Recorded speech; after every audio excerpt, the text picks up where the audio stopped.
video series. We're going to go much slower, much more detail. The book we just passed out, The Long War Against God by Henry Morris, is just an excellent book.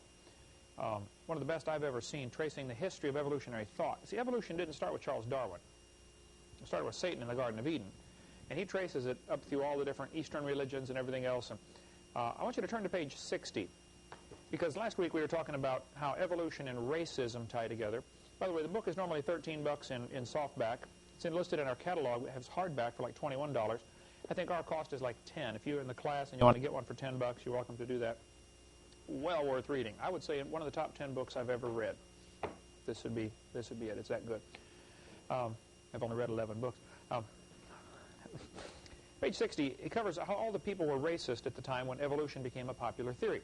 Last week we left off talking about how the Aborigines, were persecuted and slaughtered just because they were Aborigines. They thought they were inferior. How many have seen the movie Quigley Down Under? Where the marksman goes to Australia and they hire him to come down there and start shooting these Aborigines. People really did that. They would round them up and shoot them like cows. One of the arguments that the evolutionists had was the Aborigines are inferior because their jaws are bigger. Here's a picture of an Eskimo jaw. The head of the jaw is much thicker. And a dentist would look at this and say, wow, what did this guy eat? Well, Eskimos, like the Aborigines, are nomadic. And the Aborigines travel around. They don't have homes, and they don't want to carry a toolbox around everywhere they go. So they use their teeth constantly as a vise or as a pliers or as a scissors or whatever. That's one of their primary tools, okay? And so they're always holding things, like you want to strip the meat off the bone, you clamp the bone in your teeth and pull the meat off, or strip the bark off a tree branch for something. That's your vise, okay, your portable vise. Any bodybuilder will tell you, the more you use the muscles, the bigger the bones grow. As you pull on the muscles, well, you can see from here, the muscle pulls on the bone responds by sending a message to the brain saying, look, you better send some more material down here. We got to build this bone stronger to withstand this pressure. Now, of course, it's a much slower process. You can build up bigger muscles quickly, but bigger bones take longer. But people really do get bigger bones as well as bigger muscles. Ask any biology teacher or go to any, Gray's Anatomy. We'll talk about that, I believe.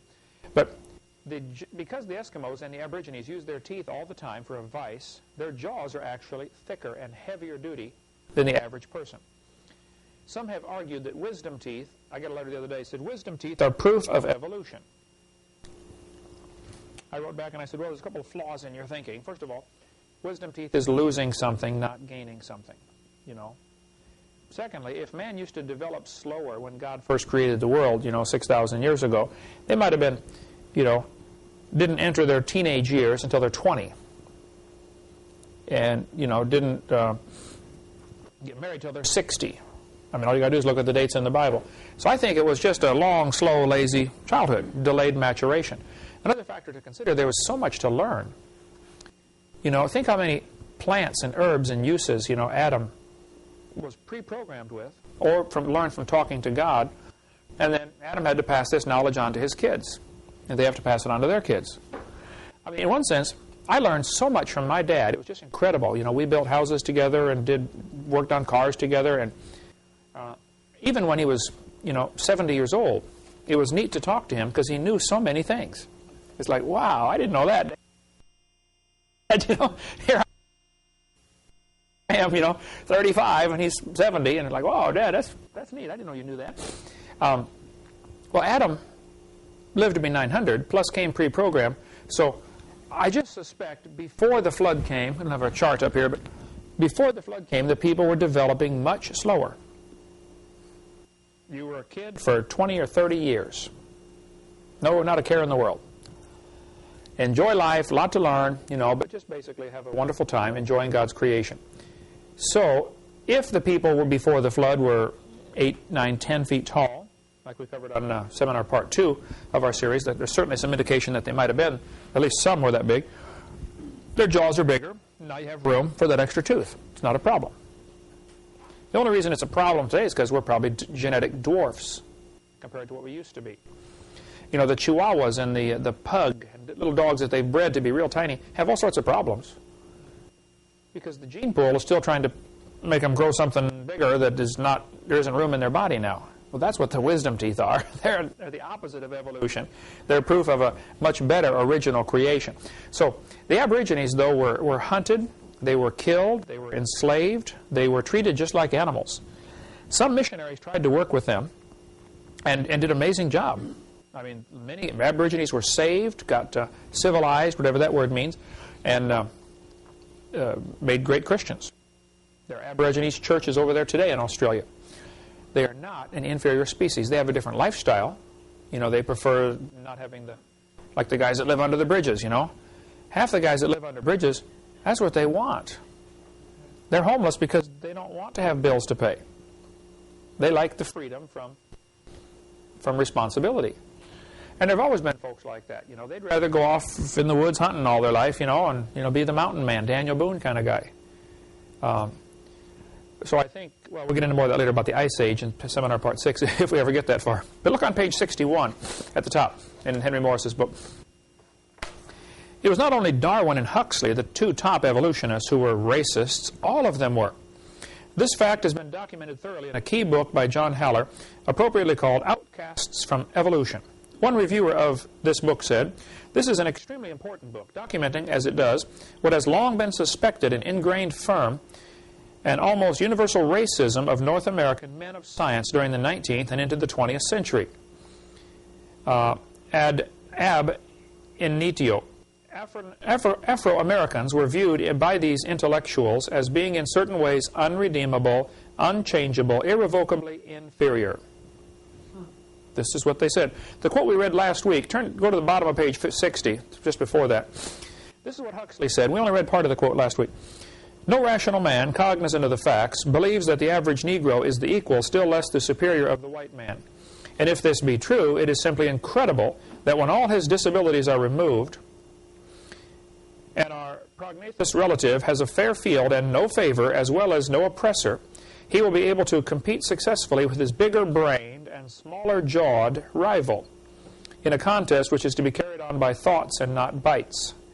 In other words, if it involves biting or, you know, strength-type contest, they might be better, but if it involves thinking, the white man is better. That's what he's saying right here.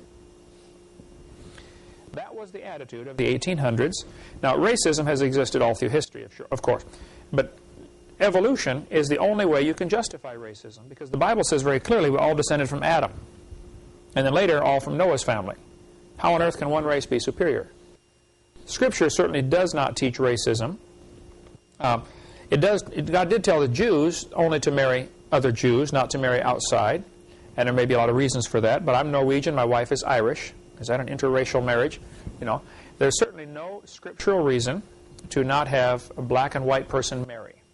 There's no scripture against that at all. There is only one race. There's only one race, the human race. There's different colors, but there's only one race.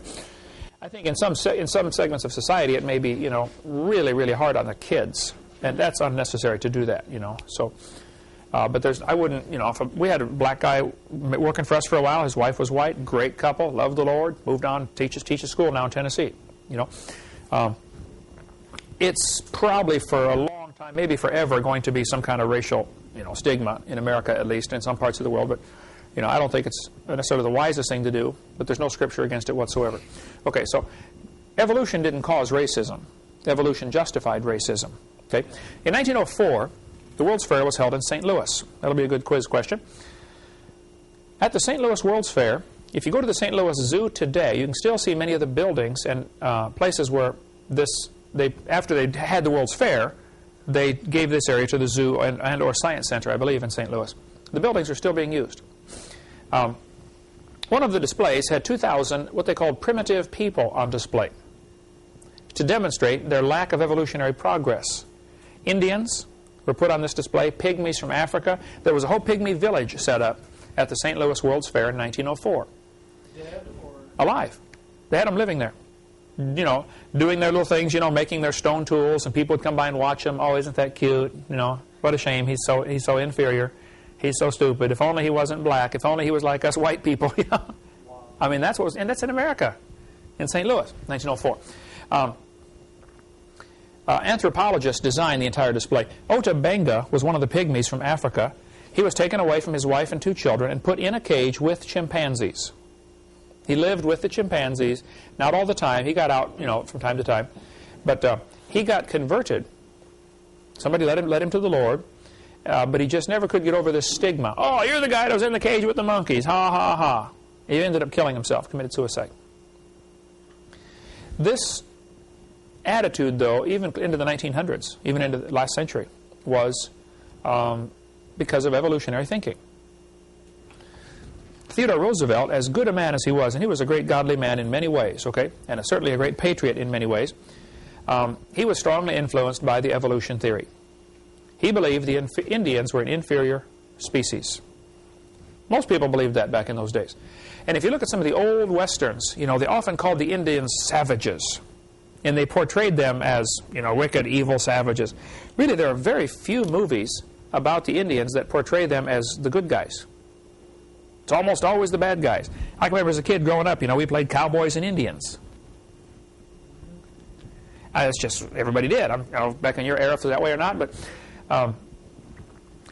the movie Dances with Wolves is, one of the few movies that portrays the Indians as the good guys and the white people as the bad guys.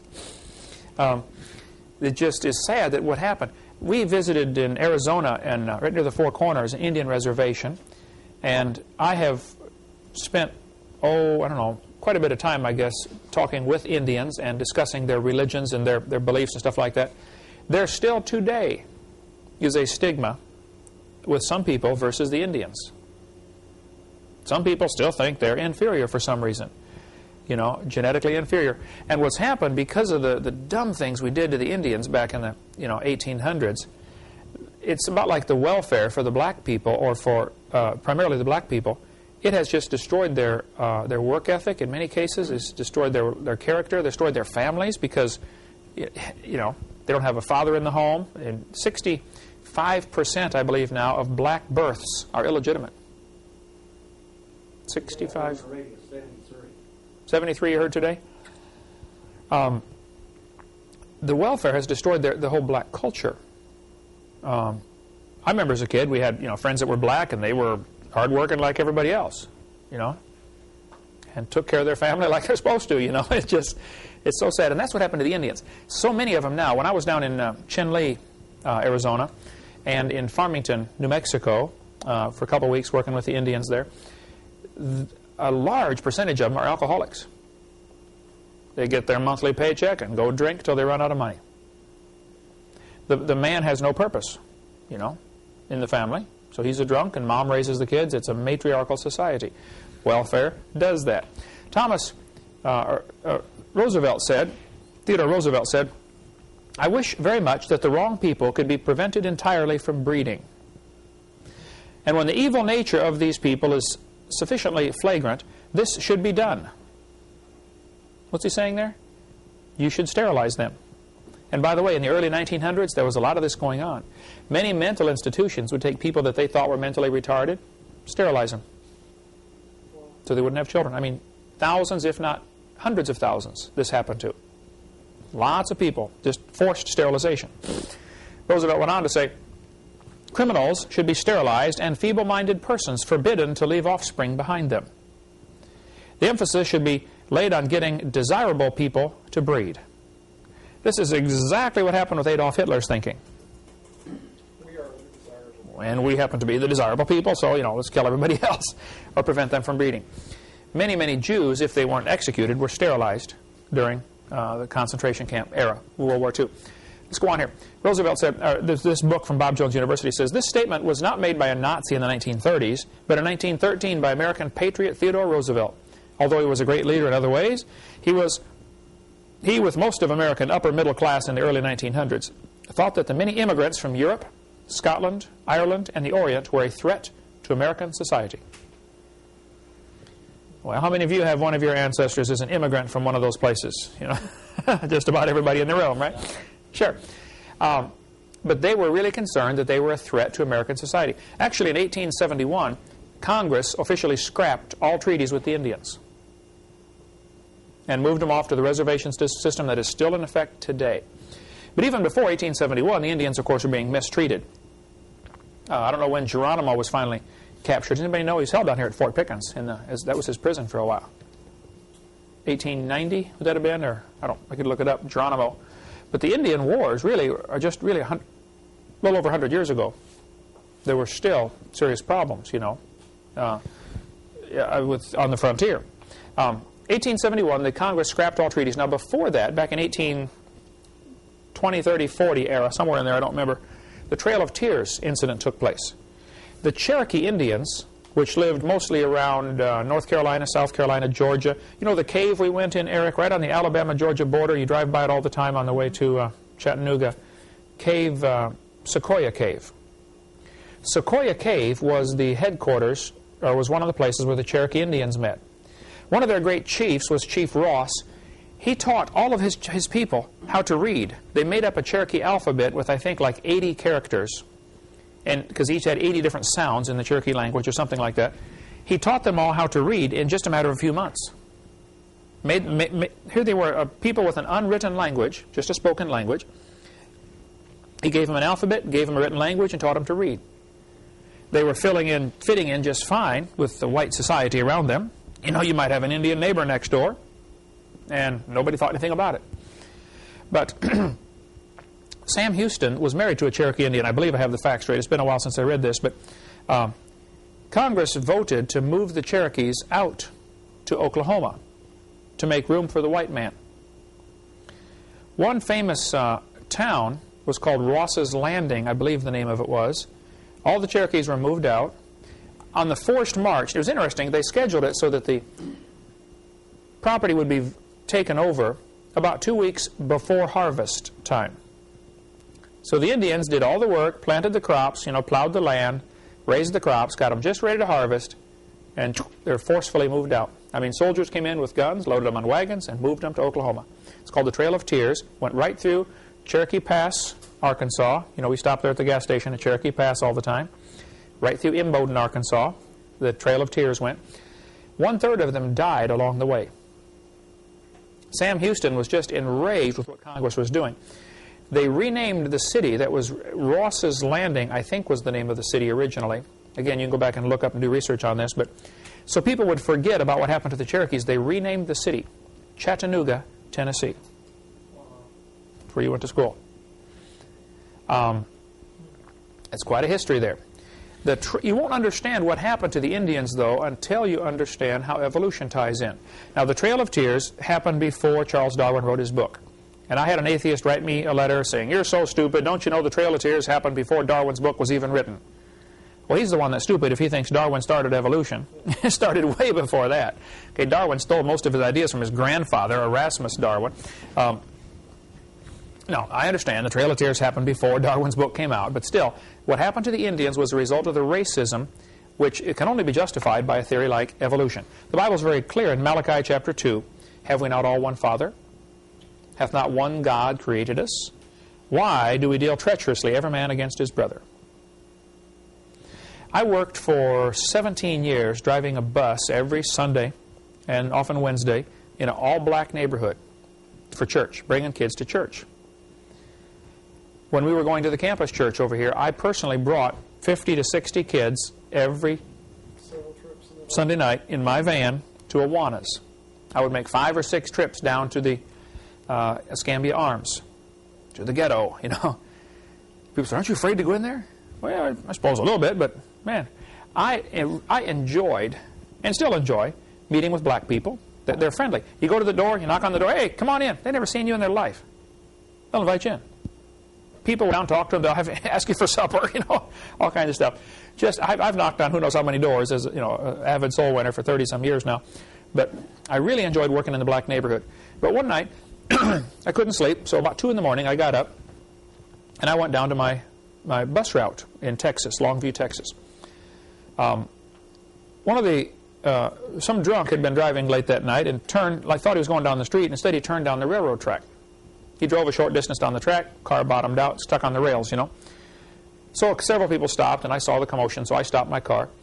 And we're trying to help push this car off of this railroad track before some train comes along, And, of course, the drunk guy standing there by the car wondering, what's going on around here?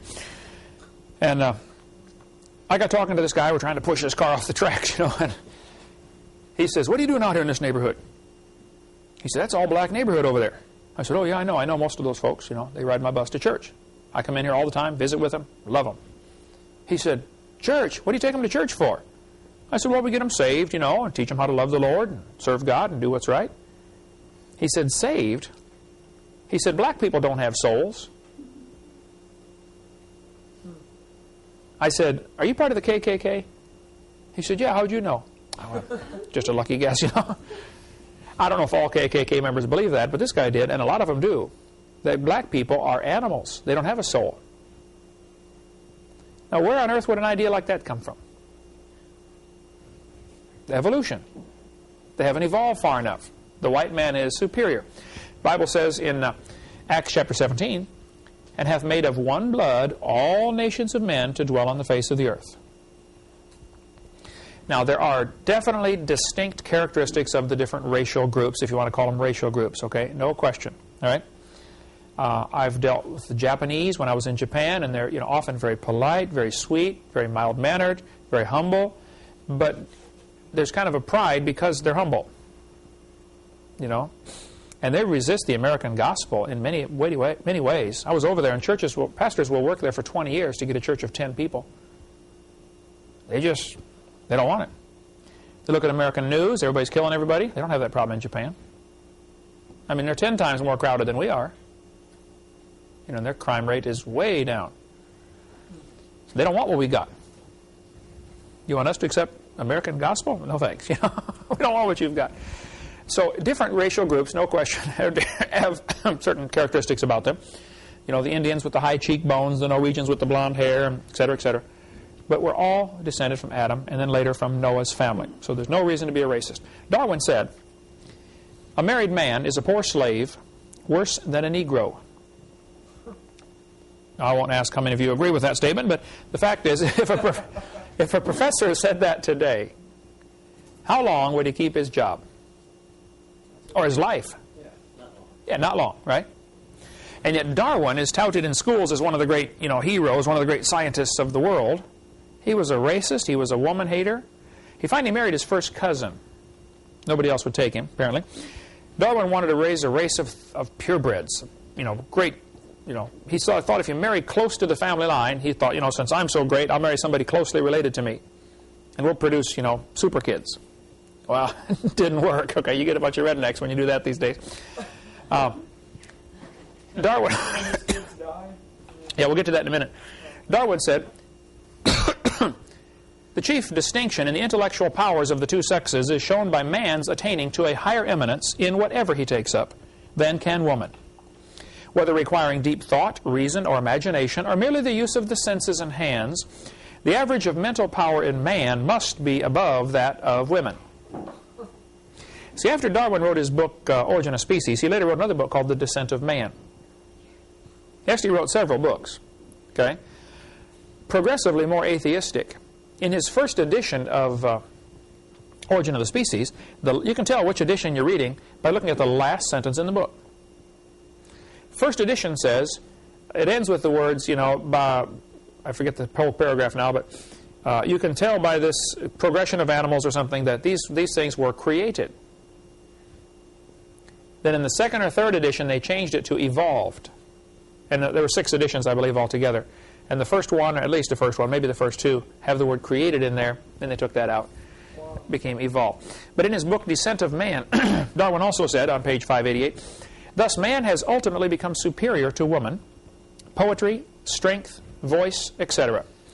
Darwin believed in inbreeding. He married his maternal father's granddaughter, who was also his mother's niece, which makes her his first cousin, okay? Which is illegal in all but 3 states here in America. The best man in my wedding, good friend of mine through school, went to a church that believed a few things a little strange, and they had to marry somebody of their own faith.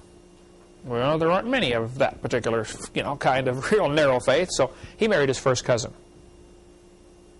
He had to go to North Carolina to do it, I believe. Only a few states allow first cousin marriages. Almost all states, it has to be at least second cousin or further distant, just so you don't have genetic problems. Here's what happens. The chromosomes in your body is like a ladder from here to Chicago. It's twisted up. Okay? Each rung of the ladder is called a gene. And there are millions and millions and millions of them. Man currently has about at least 3,500 defective genes. Kind of like in your computer, you may have a program that's got a bad file. Well, the computer can work anyway, okay? You might have a few broken wrenches in your toolbox, but you can still, work with stuff. And there are about 3,500 defective genes in the average human gene pool. If you marry close to your bloodline, the probability of the same genes being defective are very high. So you're more likely to produce deformed children. That's just though it's a Russian roulette with 3 bullets in the chamber, Not a good way to do it. Darwin married his first cousin, okay? He wanted to produce a superior stock. This is from the book In the Minds of Men by Ian Taylor, which is also just an awesome book. I mean, it's huge, but we sell it through our ministry, and it's just a tremendous book. They had 10 children. Mary died shortly after birth. Anne died at age 10. Robert was born retarded and died at 19 months. Henrietta had a serious breakdown at age 15. 3 of his other 6 sons were ill so often, Charles regarded them as semi-invalids. That's race of thoroughbreds. As your race of thoroughbreds, all right. Okay? Ask anybody that raises cats or dogs or anything. If you allow them to breed back very, very close to the family line, you start to get some real strange things happening. A lot of the hybrid dogs, Chihuahuas, for instance, they're schizo. Run around, yip, yip, yip, yip, yip, yip, all day long. The only cure is duct tape or a ball bat, Shut up, dog, okay? I don't recommend that. I've never done that to a dog. Some skeptic's going to get this tape and say, oh, Hovind believes in beating dogs. No, I don't.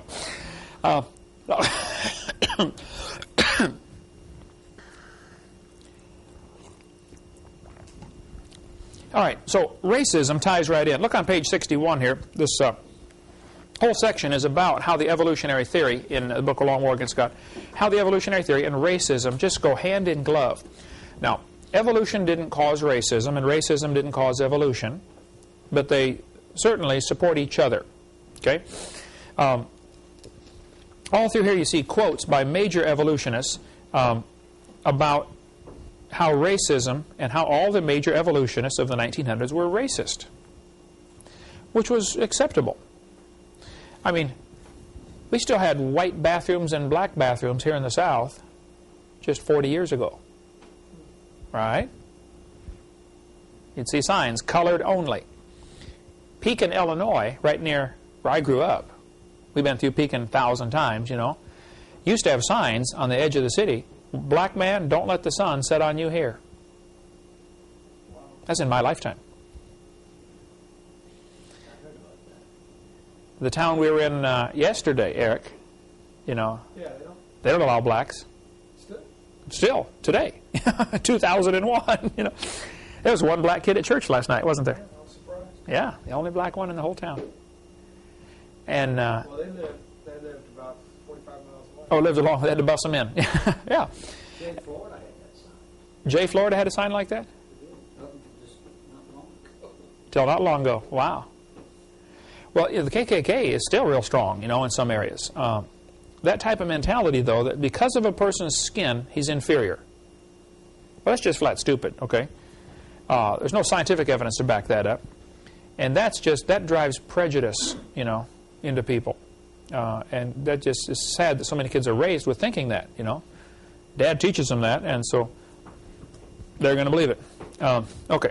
Now, you can read through this if you'd like. Look at the quote in the middle of page 62, though. The Negroid stock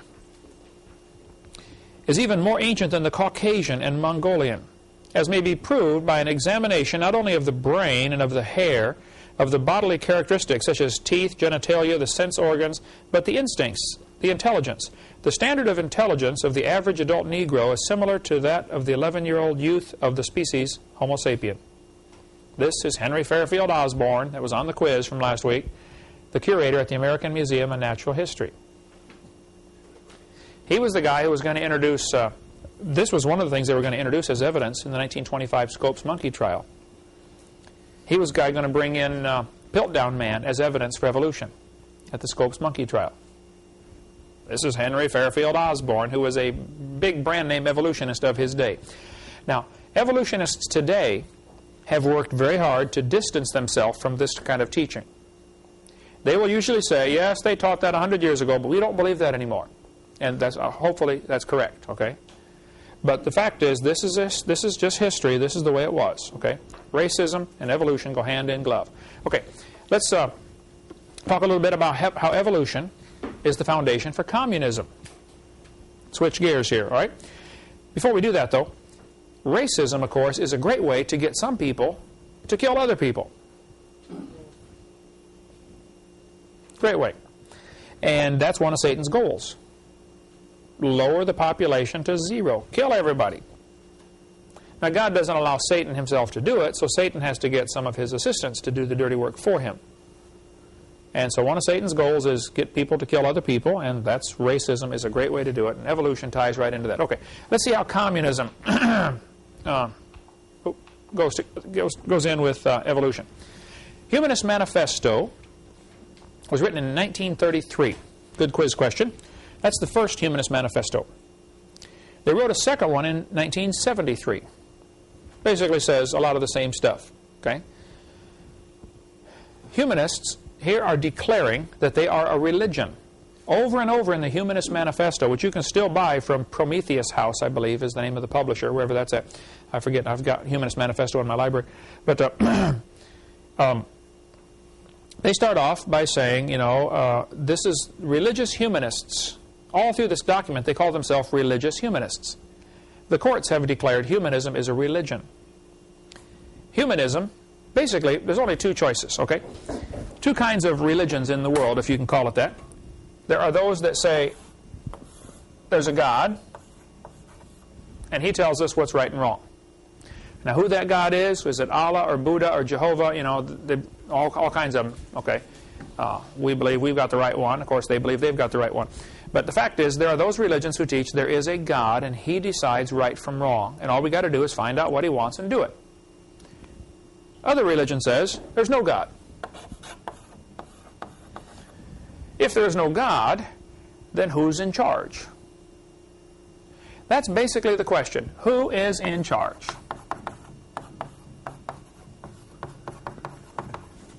Now, we will see later how important this question is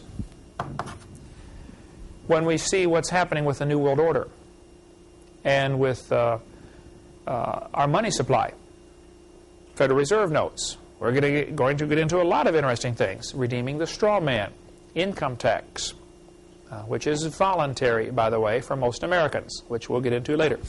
That's why I said this class is going to be very politically incorrect. I happen to strongly believe God's in charge. He owns this place. If there is no God, though, that brings up an interesting question.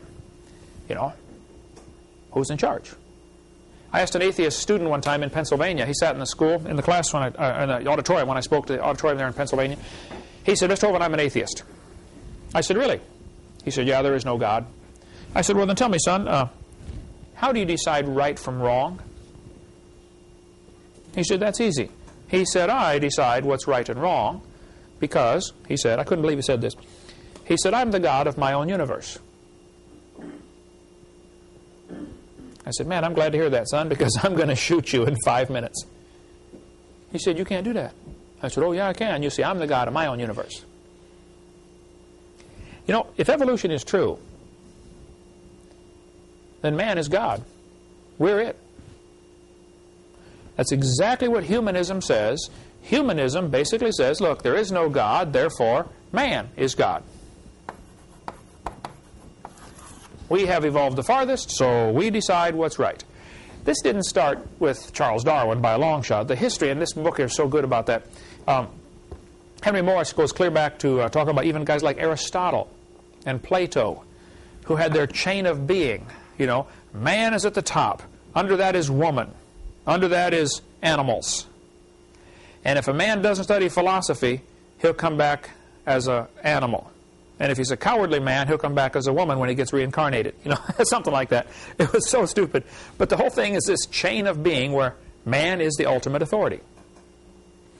This is the foundation idea behind democracies. Let's get all the people together and let's vote on what's right and wrong. Well, that whole thinking is fundamentally flawed. If there's a God, then God decides what's right and wrong. We don't get together and decide right and wrong. And a lot of politicians, try to decide right from wrong by You know, which way is the wind blowing? You know, how do you tell? Which way is most of you going? Majority opinion is a dumb way to tell right from wrong. You got to have a book. Thus saith the Lord. This is right, this is wrong. If you don't have that, you really have a problem. You're like a ship in a storm with no anchor and no sail, no direction, no compass. No way to tell what's right and wrong. And that's the problem in America today, and that's the problem with American kids today. They don't have a guide and a compass. Here's how I tell right from wrong. Kids that are raised in Christian homes don't always turn out right, but most of them at least know there's a right and a wrong, and they know why. Now, whether they choose it or not is another story. But kids that are raised with the humanist idea that, you know, man is God, how are they going to tell right from wrong? Maybe that's why there's such a high percentage of immorality, premarital sex, you know, abortion, divorce, on and on and on. Go back to seminar part 1, you know, all the evils. So, Humanist Manifesto, number 1. This is the first tenet. This is what they start off. I think there were 10 planks in their manifesto, or 10 tenets. First one, humanists regard the universe as self-existing and not created. Well, guess what that says? There's no God. Therefore, that makes us God. We're in charge. That's the Humanist Manifesto, plank number 1. Communism and humanism and evolution are triplets. Okay, they all go together. You can't have communism without evolution. Last week I spoke in 6 different Russian churches in, where was I? Portland, Oregon, and Vancouver, Washington.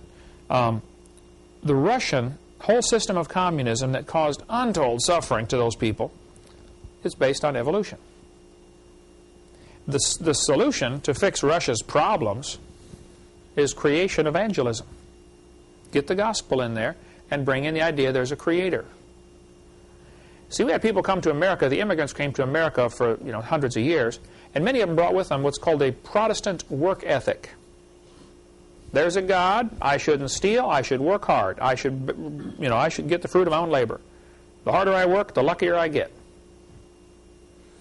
And that Protestant work ethic, as it's called, says, look, just work hard, don't steal from anybody, do right, and, you know, eat the fruit of your own labor.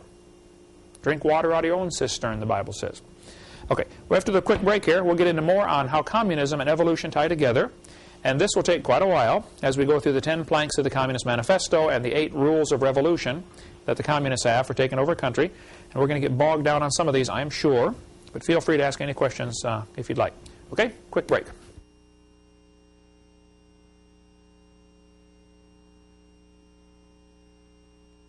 All right, let's explain a little bit how communism, humanism, Marxism, named after Karl Marx, and evolutionism tie together. By the way, I do a lot of debates, and they always say it's creationism versus evolution.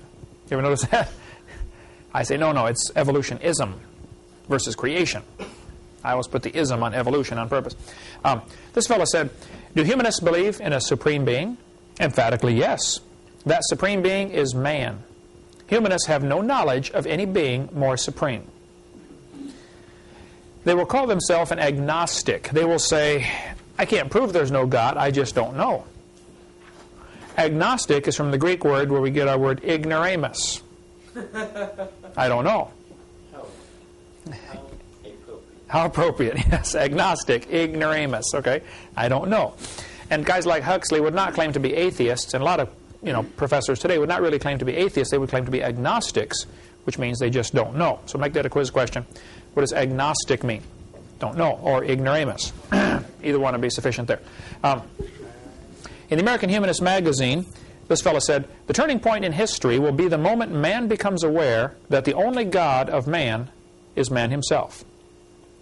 Now watch this philosophy carefully, because this is exactly what is spreading around our United Nations. That man is God. And you're going to see the worship of Mother Earth, or the worship of environment, as probably the world religion coming soon. What's happening in the United Nations is scary, because they really have this idea, there is no God, therefore, you know, we must be it. So we will get together and decide and vote on right and wrong. The communist, ACLU, I jokingly call it the American Communist Lawyers Union, started by a guy named Roger Baldwin, who said very clearly the goal of this organization is to further communism. That's what the ACLU started for. So I call it the American Communist Lawyers Union. That's their stated goal. We covered that a little bit more on videotape number 1 of our series. Karl Marx, originally named Moses Mordecai Marx Levy. You're not going to have another quiz. No. But when he was 17 years old, he wrote a beautiful paper telling how much he loved the Lord. In order to graduate from high school, you had to give your testimony, or something to that effect, and so he wrote great paper. Then Karl Marx went off to college. And in college, his philosophy was destroyed by a professor who turned him on to the pre-evolutionary ideas. You know, this was just before Charles Darwin wrote his book, but evolution was rampant before that. You know, Darwin just gave a mechanism for how it can work. See, Darwin is only famous for supplying the mechanism. A lot of people already believed in evolution. They didn't know how it worked. Darwin said, well, it works by natural selection. Oh, brilliant idea. Yep, we'll take it. That was basically what happened. So you can't say evolution started with Darwin by a long shot. Karl Marx later said, my objective in life is to dethrone God and destroy capitalism. Now, as we study Karl Marx here for a few minutes, everything that he did from this time on in his life was anti-Christian. If God was for it, he was against it. And you won't understand his 10 planks of the Communist Manifesto, and you won't understand the communist mindset until you see how evolution ties in. So when was he alive? I don't know when he died, but in mid-1800s, okay. He wrote his manifesto, and Brian and I were just arguing about this today. Was it 1846 or 1848? One of the dates, the date on our website is right. The date in my seminar, it's one of my slides, is wrong. I think it's 1848 is the correct date, but I'll look it up and check it out. One atheist said, you shouldn't trust anything Hovind said because he got the wrong date on something.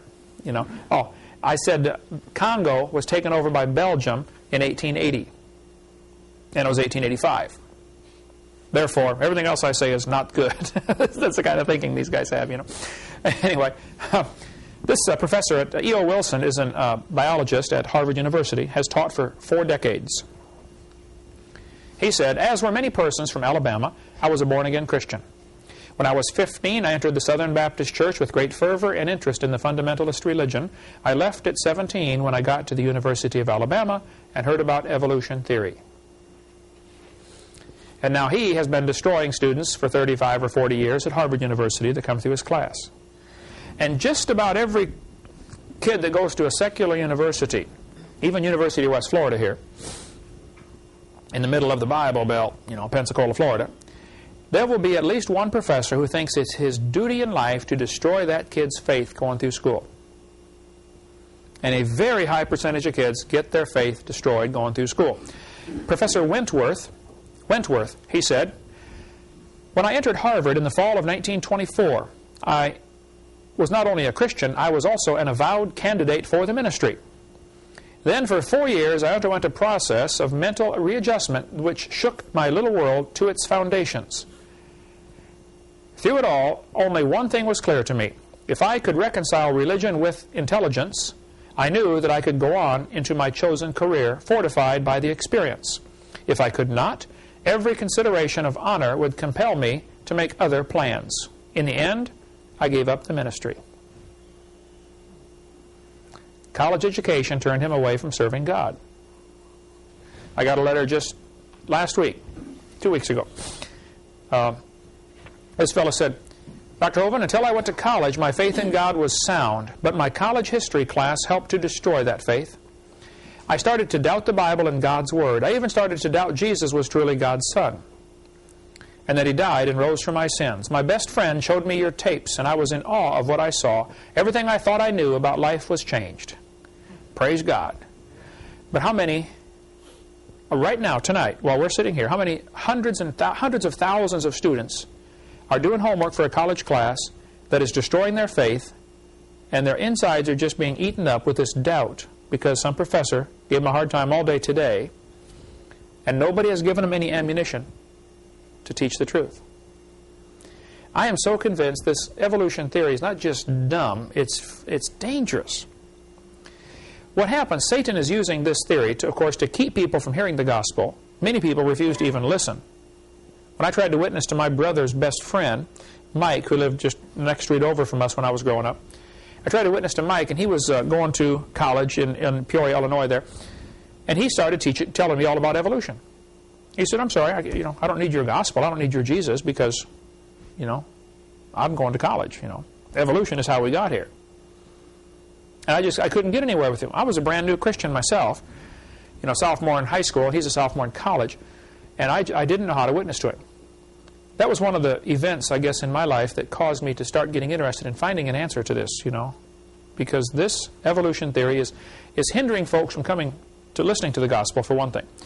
Those that are already saved and then go off to college like these guys and get their faith destroyed end up being unfruitful. The professor here, Wentworth, for instance, he's going to heaven. He's going to be there with all of us. But how many folks is he bringing with him? Probably none. What about Wilson, the biologist at Harvard University? How many souls has he led to the Lord, do you think, in the last 40 years? How many could he have led to the Lord had somebody not destroyed his faith at Alabama University of Alabama? The Bible's real clear on this, Matthew 18:6, you better be, if you offend one of these little ones that believe in me, you'd be better off with a millstone hanged about your neck and drowned in the depth of the sea. This is a serious offense. Interesting quote here. Christianity has fought and still fights and will fight science to the desperate end over evolution. Because evolution destroys utterly and finally the very reason Jesus' earthly life was supposedly made necessary. Destroy Adam and Eve and the original sin, and in the rubble you will find the sorry remains of the Son of God. Take away the meaning of his death. If Jesus is not the Redeemer who died for our sins, and this is what evolution means, then Christianity is nothing. The American Atheist Magazine, 1978. And they're right. If evolution is true, Christianity is nothing. Jesus died on the cross for no reason. He's just another martyr for a cause. This battle... Now, I want you to notice what this guy said. Now, he's writing this in the American Atheist Magazine, okay? Look back at the first sentence here. Christianity has fought, still fights, and will fight science to the desperate end. No. We don't fight science. We fight evolution because we feel it's not part of science. But even in his quote, you can see trying to sneak evolution as part of science. Evolution is not part of science. Evolution is a fairy tale. It's a religion that people believe in because they don't like the other alternative. But from the book video, Let My Children Go, which is tremendous, they said in there 75% of children raised in Christian homes who go to public college and public schools will reject the Christian faith by their first year of college. 75%. I remember my first day in sociology class at Illinois Central College. I was a little scared anyway, first day in college, High school's a little more secure. You go to college and it's just kind of a whole new world. Here we are in sociology class. This fellow with real long hair, growing around the fringe and bald in the center, is going to be our teacher for the class. He said, okay, students, are there any Christians in the room? I raised my hand. He said, what's your name? I said, Ken Hovind. He said, Mr. Hovind, so you're a Christian, huh? I said, yes, sir. He said, well, tell me, can your God do anything? I said, yes, sir. By the way, that's not true, okay? God can't learn. He already knows it all. He can't lie. He can't do anything. He can't sin. But I didn't know any better, so I said, yes, God can do anything. And he said, well, tell me, Mr. Hovind, can God make a rock so big he can't lift it? Now, this guy already had it planned out, a whole sequence of questions to ask to destroy any Christians that came through his class. He'd been doing it for years. There are professors in just about every university that have this mentality that it's their job to destroy any kid that comes through their class. Destroy their faith. They're out there. The woods are full of them. Okay? Those guys ought to get an honest job picking peaches or changing tires instead of destroying some kid's faith as he comes through their class. By the way, can God make a rock so big he can't lift it? You're dealing with infinity here. I've learned how to answer the question now. Jesus often answered a dumb question with a question instead of an answer. I now say to him, you know what a line is? You know, in geometry, I taught geometry for years, a line is going forever in both directions. Never stops. They'll say, yeah, I know what a line is. Okay. A ray, this is a line. A ray goes forever in one direction. Starts at a point, goes forever in one direction. And they'll say, yeah, I know what a ray is. I say, okay, which is longer?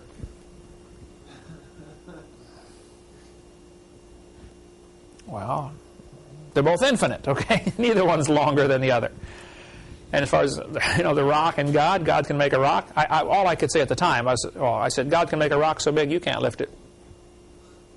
Which is still true, by the way. You can. But there's so many kids. I mean, we get letters and calls here. I don't know how many emails I get. Probably close to 100 a day. Probably more than that. Martha filters do a lot of them first. But it's unreal how many folks write us and call us, or sometimes they're crying on the phone so hard they can't even talk, because our tapes give them back something that the professor took away when they went to college. You see that all the time when you're out speaking, you know. It's just like, wow, I wish I'd have had this information 10 years ago, you know. Because this is the center of the battlefield right here. This evolution theory is Satan's favorite tool to destroy people. Karl Marx based his philosophy of communism on evolution. Now, he was already thinking up these theories. Marx never worked a day in his life. He was a loser, okay? He was a bum. He was a moocher, okay? A leech. Sucked the blood out of everybody else. Never worked a day in his life. A guy named Engels, a rich guy from England, kept supplying him money so that Marx could think and write his theories. Marx was an absolute loser, okay? He had 6 children. 3 died of starvation in infancy. He wouldn't work, didn't have any grocery money. Kids died of starvation. 2 others committed suicide. Not a very successful father, I would say. Only 6 people attended his funeral when he died in 1883. When Darwin's book came out, Marx read the book, wrote a letter to Engels and said, Engels, this book by Charles Darwin is perfect to justify our theories of communism.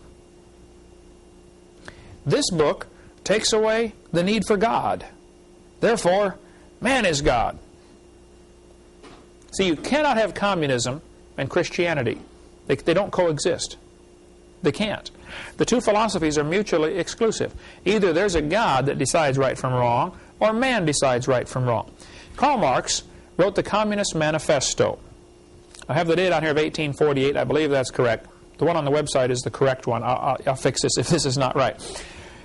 But he had 10 planks, 10 things that he believed. We'll go through one by one here. I'll give you plenty of time to write these down. His first plank of the Communist Manifesto was abolish private property.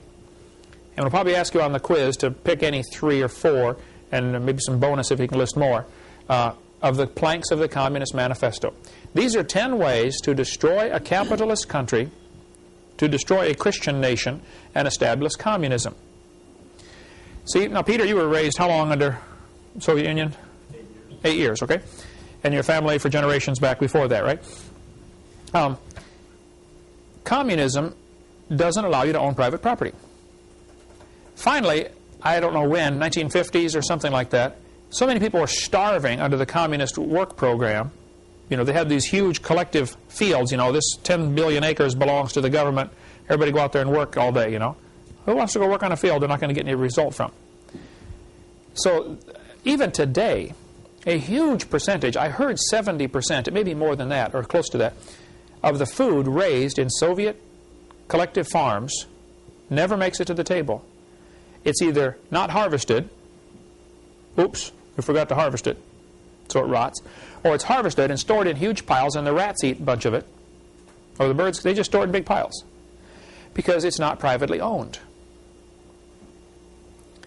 If anybody that's ever owned a house and rented it out to somebody else will understand what I'm talking about. Okay? The owner has a different attitude toward his property than the renter does. In just about, there are rare exceptions to that, but that is certainly the rule. Okay, there may be exceptions. Under communism, you can't own property. Finally, when so many people were starving, they had to modify communism a little bit and said, okay, you can plant food only in your own little yard. And when I was over there, when you were in Ukraine, I suspect same thing, you know. People's little bitty front yard and backyard is loaded with vegetables. And they grow more stuff in a third of an acre than the communists can grow on 10 acres. Because that's theirs. They're going to take care of it. They were debating on the radio here in Pensacola years ago about Hillary Clinton's health care plan. We ought to have universal health care. This guy's on the radio bragging about how good this would be. Man, everybody ought to have coverage. And they always have some sob story, you know. Some little old grandma in Arkansas doesn't have any health care, and, you know, she needs a surgery on her eye, and she's going to go blind. And I'm sure there's a lot of people suffer, okay? No question, right? But the philosophy is what I want you to get here. And they'll say, see, we ought to have coverage for these folks. And they were bragging about how good it would be to have universal health care. So I called into the radio station, like I do from time to time. I said, hey, fellas, I forgot to change oil in my car, and I blew the engine. No, it's not true, but I made up the story to see what they would do with this, you know. I said, I think everybody in Pensacola should help me pay for a new engine. If everybody chipped in, it only cost about $0.25 apiece. No big deal. And the announcer said, hey, if you forgot to change oil in your car, that's your problem. We shouldn't have to pay for a new engine for your car. I said, exactly right. Now let's go back and look at the health care issue. 70 to 80% of all health care costs, you can ask any doctor, 70 to 80% of the costs are from self-induced problems. They smoke, they drink, they take drugs, they live a wicked lifestyle, they don't take care of themselves, and when they get sick, they want me to help pay for it. That's exactly like saying, look, I don't want to change oil in my car, I don't want to take care of my car, but when it breaks, you've got to help me pay for it. Well, that's flat stupid, okay? If we had universal auto care, anytime you need new tires, the government will buy them. Anytime you need a new engine, the government will buy them. How would you drive your car? You drive it bad enough now, son. I'd hate to see it then. How many of you have had your dad yell at you for leaving the lights on or leaving the water running too long? Just about everybody, right? Why? He pays the bill. Why aren't you worried about leaving the lights on? You're not paying the bill. That's exactly right. Let's have universal house care. The government pays all utility bills. Would you worry about shutting the door and leaving the air conditioner on? When the AC's on and it's hot outside, you would stand in the doorway and talk to your friends for hours at a time, wouldn't you? Because you like that nice cool breeze coming by. The thought would never occur to you, you know, this might cost me at the end of the month. That thought would never enter your mind. And with health care, the dumbest thing we could do would be universal health care. Because then people already don't take care of their health. It would be much worse. Much worse. If somebody wants to drink alcohol, that's their business. If they want me to pay when they get sick, now that's my business. People say, don't you feel sorry for them? Yes, I do. But if suppose nobody was allowed to have health insurance. First place, costs would come way down. When my son back there got his ingrown toenails cut out 6 or 7 times, finally the doctor said, I'm sorry, this isn't growing right. We're going to have to remove the toenails, the big toenails. I said, okay, doc. So we scheduled a time for surgery. He goes in for surgery. He's in there for an hour and a half. They put him to sleep, take off the toenails, bandage him up, go home. We get the bill. Anesthesiologist, $1,500 for putting him to sleep for an hour and a half. The room he sat in, they did surgery in, I forget what it was, like $1,000 or $1,200 or something like that, for an hour and a half. So I get all these bills, no insurance, total like $4,500. My wife can give you the details. I got these bills. I sat down, picked up the phone. I called the anesthesiologist. I said, listen, I'm a Christian. I pay my bills. But I'm having a hard time understanding $1,500 for an hour and a half. I mean, I got a doctor's degree too. I don't charge $1,500 for an hour and a half's work. The guy said, yeah, you're right, that's kind of high, let's make it $500. I didn't realize you didn't have insurance. Over the phone. Never have met the guy. Still haven't met him. Dropped it from $1,500 to $500.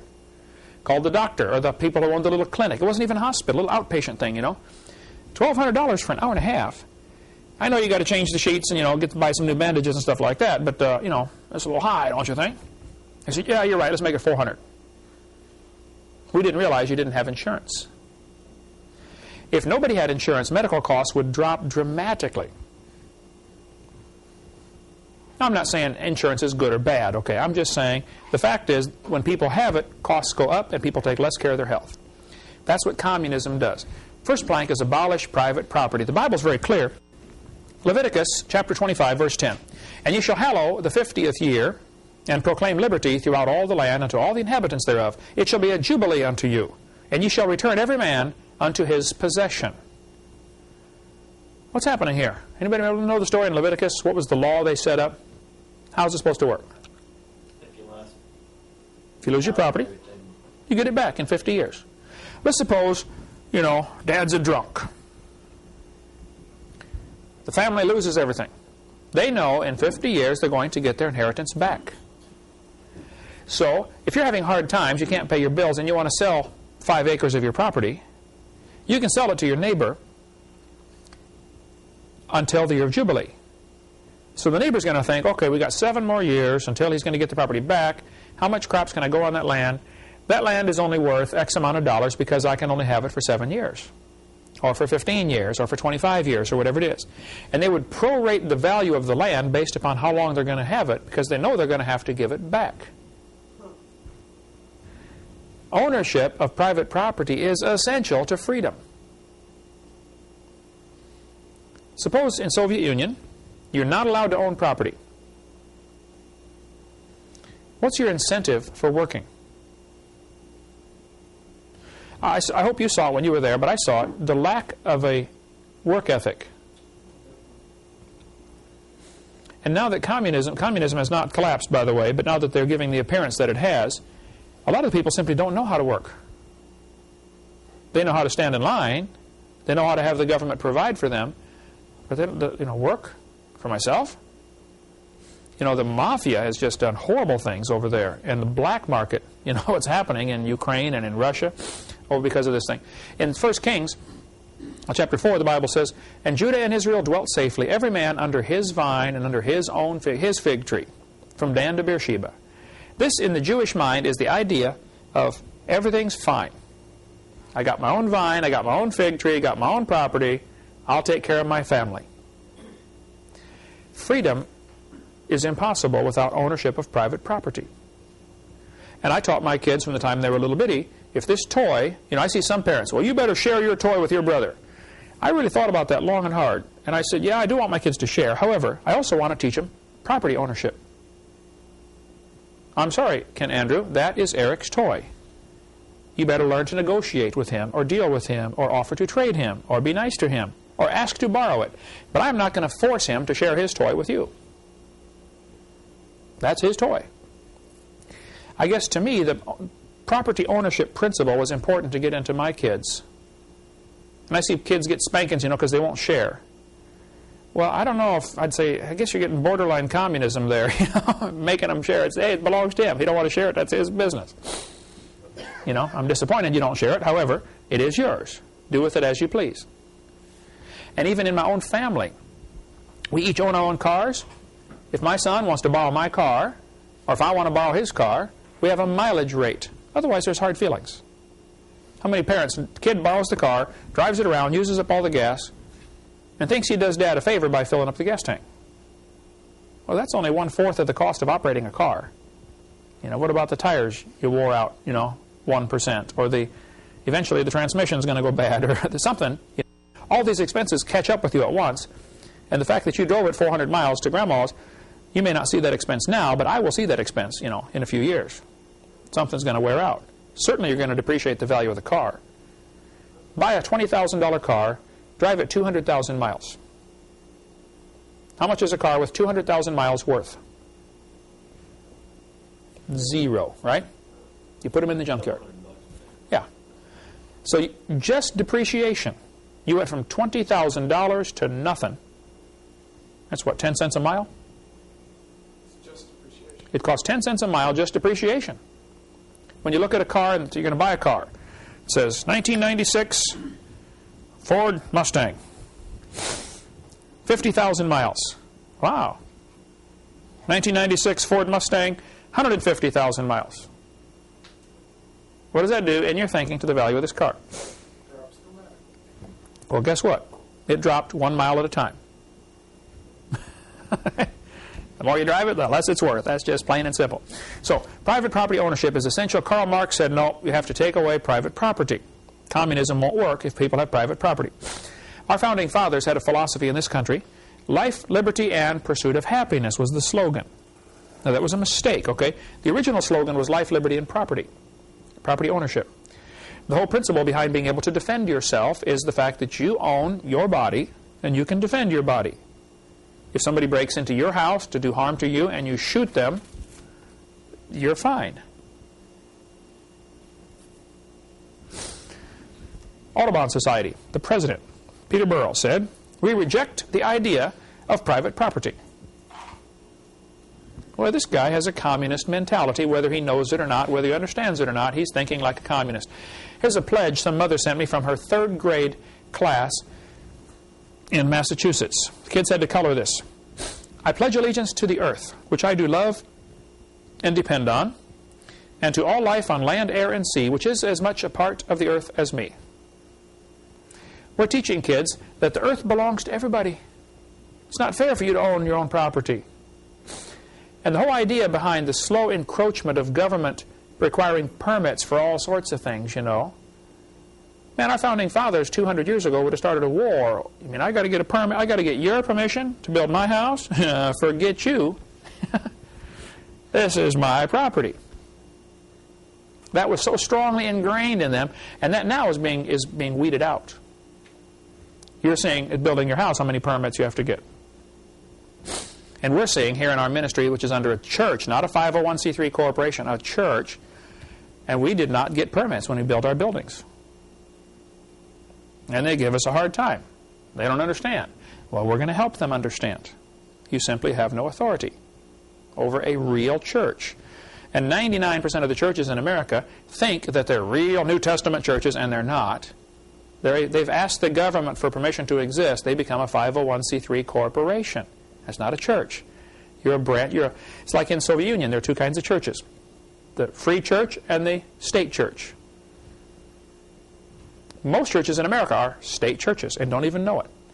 We'll get into more of that later. All right, next week we'll talk more about communism and the philosophy and how it's so dependent on the theory of evolution, and it'll take us quite a while to get through communism, maybe the next 20 classes, I don't know, but we're going to see some things that are very politically incorrect, including why none of you have any money.